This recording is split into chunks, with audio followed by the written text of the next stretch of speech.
c'est le procès de Joël Le Squarnec, un chirurgien qui a abusé de plus de 300 enfants sur une durée de 25 ans, et il tenait un journal intime où il racontait chaque chose qu'il faisait à chaque enfant, avec leur nom, prénom, ce qui leur affligeait, etc. Et là, il vient de déclarer qu'il ne souhaitait pas de mansuétude de la part du public. La mansuétude, c'est l'indulgence, / compassion, / miséricorde. Et quand j'ai entendu ça, je me suis dit, mais qui va faire preuve de mansuétude avec Joël Le Squarnec? Mais non, il y a des gens qui vont en faire preuve. Joël Le Squarnec, il va recevoir des tonnes et des tonnes de lettres de fans et de femmes en prison. C'est pas des blagues. On rappelle quand même que Michel Fourniret, l'un des plus grands pédos du XXIe siècle, a rencontré sa femme en prison.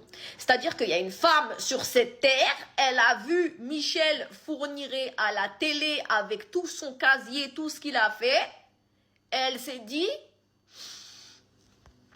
lui, ça va être mon Joe. C'est pour ça que je dis souvent, il n'y a rien de plus dangereux qu'une femme désespérée.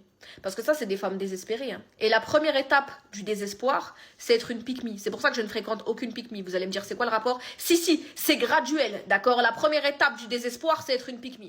Mais quand on arrive au stade où tu dates un pédo par peur de solitude, non, c'est trop fou. Et c'est ces femmes-là qui sortent avec des hommes dont elles connaissent pertinemment leurs intentions, à savoir leurs enfants. Elles savent très bien que ces hommes-là les fréquentent exclusivement pour leurs enfants et elles les laissent abuser d'eux. Mais vous n'êtes pas encore prêts pour ce débat. Donc non, c'est pas du tout culotté ce qu'a dit Joël Le Squarnec en fait. Parce qu'il sait très bien qu'il y a des femmes qui vont lui écrire et il y a des gens qui vont lui trouver des contextes circonstanciels à ce qu'il a fait et qui vont être de son côté. C'est fou, hein? Même les prédateurs, ils savent qu'ils sont soutenus. C'est une folie.